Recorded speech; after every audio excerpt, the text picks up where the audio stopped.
కర్ణుడికి ఎందుకు ఇన్ని శాపాలు? ఏమిటి ఆయన తప్పు అసలు? ఆయన దోషం ఏమిటి అని విచారణ చేస్తే, నేనైతే వ్యక్తిగతంగా నా అభిప్రాయం, ఆ సందర్భాలలో కర్ణుణ్ణి దోషం పట్టడం సాధ్యం కాదు. ఆయన తాపత్రయం అటువంటిది. కానీ ఒక్కటి మాత్రం బాగా గమనించాలి, కర్ణుడు మంచివాడు, కర్ణుడు గురుశుశ్రూషా తత్పరుడు. కర్ణుడికి అస్త్రములన్నీ ఫలించాయనుకోండి, అప్పుడు కర్ణుడు ఇవన్నీ ఎవరి మీద ప్రయోగిస్తాడు? పాండవుల మీద వేస్తాడు. ఇవన్నీ శక్తులు పొంది కర్ణుడు గెలిచాడు అనుకోండి, కర్ణుడు అవుతాడా రాజు? ఇన్ని మంచి గుణాలు ఉన్నవాడు. ఒక్క మంచి గుణం లేని దుర్యోధనుడు అవుతాడు. అప్పుడు అధర్మానికి పట్టాభిషేకం జరుగుతుంది. అప్పుడు ధర్మం నశించిపోతుందా? నశించిపోదా? కర్ణుడికి వచ్చిన పెద్ద సమస్య సంగదోషం. ఇవి కర్ణుడికి ఇస్తే దీని ఫలితాన్ని దుర్యోధనుడు అనుభవిస్తాడు. కాబట్టి కర్ణుడు తన కొరకు కాదు, దుర్యోధనుడి కొరకు వాడతాడు. కాబట్టి ఇవి ఫలించకుండుగాక, ఇవి ఆయన ఎందు చేరకుండుగాక. ఆ శక్తి చేరకపోగా ఆయనకున్నటువంటి పటుత్వం ఏదైతే ఉన్నదో అది క్షీణించిపోవడానికి కారణమైంది. ఒక శాపం వెంట ఒక శాపం, ఒక శాపం వెంట ఒక శాపం తగులుతూ వచ్చాయి. కవచకుండలములు జారిపోయాయి. శక్తి అస్త్రమును పొందిన ఘటోత్కచుడి మీద పడిపోయింది. తల్లి చివరి నిమిషంలో వచ్చి చెప్పింది, నలుగురిని చంపనని చెప్పి ప్రతిజ్ఞ చేసేశాడు. అన్ని కమ్ముకొచ్చేసాయి చుట్టూ. దానివలన ఏమైపోయిందంటే అనేకమైన పరిమితులలోకి వెళ్ళిపోయాడు.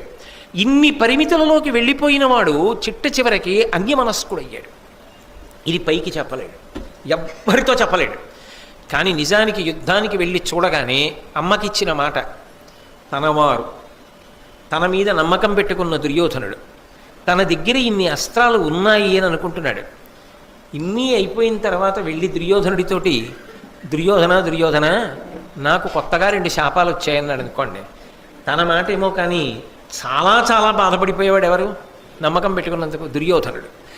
ఆ దుర్యోధనుడిని బాధ పెట్టలేడు. నన్ను నమ్ముకుని కదా ఇంత చివరకు వచ్చేసాడు, ఇక ఇద్దరి మధ్య సంధి పొసగదు. ఇంకా ఈ స్థితికి వచ్చేసిన తరువాత దుర్యోధన నలుగురిని చంపను, పరశురాముడు నా అస్త్రములు భగ్నం అయిపోతాయన్నాడు, ఇంకొక ఆయన నా రథచక్రం భూమిలో దిగిపోతుందన్నాడు. ఇవన్నీ చెప్తే దుర్యోధనుడికి జ్వరం వస్తుంది తప్ప ఉపయోగం ఏమైనా ఉందా?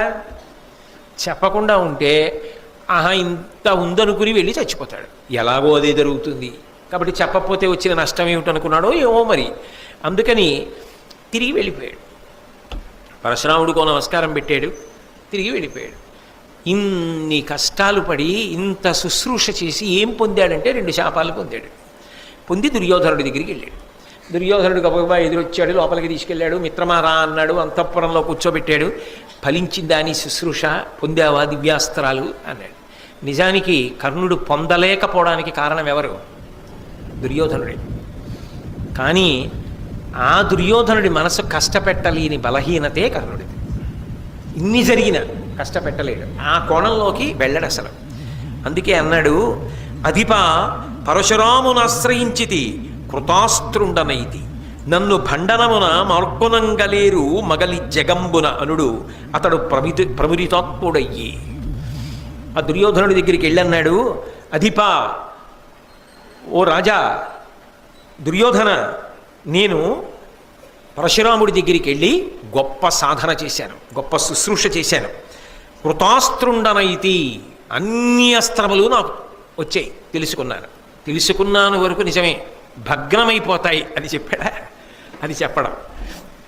కాబట్టి కృతాస్త్రుండనైతి నన్ను భండనమున మార్కొనంగలేరు మగలి జగంబుననుడు, అసలు ఈ లోకంలో ఏ వీరుడు కూడా నన్ను ఎదుర్కొనలేడు. ఇది మాత్రం అబద్ధమేగా, తనకి తెలుసుగా, తన అంతరాత్మకి తెలుసుగా. కానీ కర్ణుడు ఆ మాట అన్నాడు అంటే కేవలము ఆ మిత్ర ప్రేమ. ఆ దుర్యోధనుడు బెంగెట్టుకోకూడదు. అందుకని నన్ను ఎవ్వరేం చేయలేరు అనేటప్పటికీ సంతోషపడ్డవాడు ఎవరంటే దుర్యోధనుడు. అతడు ప్రమిదితాత్ముడయ్యే పరమ సంతోషాన్ని దుర్యోధనుడు పొందాడు. పైకి నవ్వుతూ ఎంతో సంతోషంగా నిజంగా పొంది వచ్చిన వాడిలా కనపడుతున్నా 2 శాపములు నాకు వచ్చాయని లోపల తొర్రలో అగ్ని ఉన్న పచ్చని చెట్టులా కాలుతున్నవాడెవరు? కర్ణుడు. యుద్ధం ఎంత దగ్గరికి వస్తోందో కర్ణుడు అన్నిటినీ పోగొట్టుకుంటున్నాడు. నిజానికి కర్ణుడి వ్యక్తిగత దోషం కన్నా కర్ణుని యొక్క సంఘదోషమే కర్ణుడిని పాడు చేసేసింది. దుర్యోధనుడితో కూడడమే.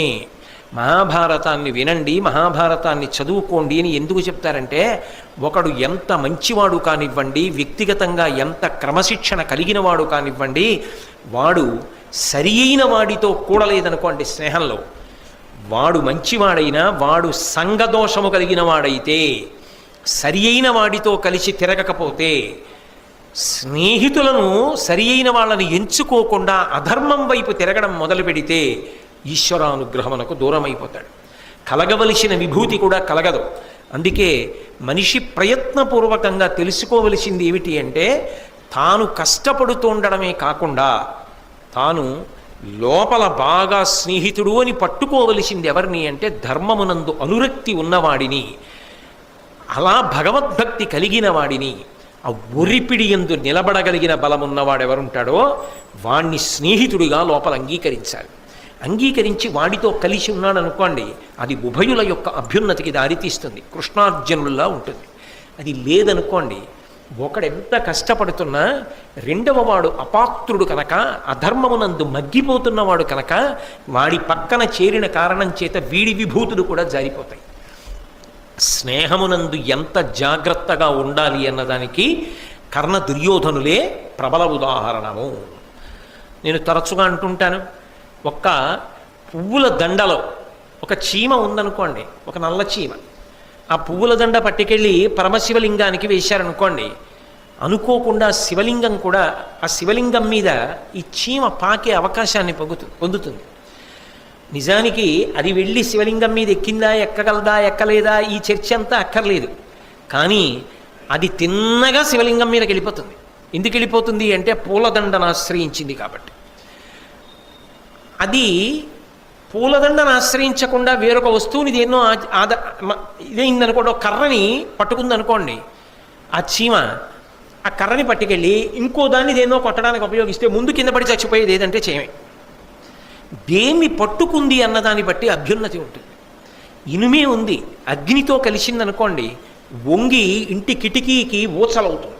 ఇనుము వంగింది కాబట్టే దేవాలయానికి అలా అద్భుతమైనటువంటి రక్షణ పరికరంగా మారింది. ఆ ఇనుమే నీటితో కూడిందనుకోండి, తుప్పు పట్టి ముక్కలై విరిగిపోతుంది, అవతల బారేస్తారు, చేత్తో ముట్టుకుంటే తెగుతుంది అని దూరంగా బారేస్తారు. నీటితో కలిసిన ఇనుము తుప్పు పట్టి నాశనమైంది. అగ్నితో కలిసిన ఇనుము 10 మందికి పనికొచ్చి శాశ్వతంగా అలా చాలా కాలం ఉంటుంది. నువ్వు ఎవరితో కలుస్తావన్నది చాలా ప్రధానం.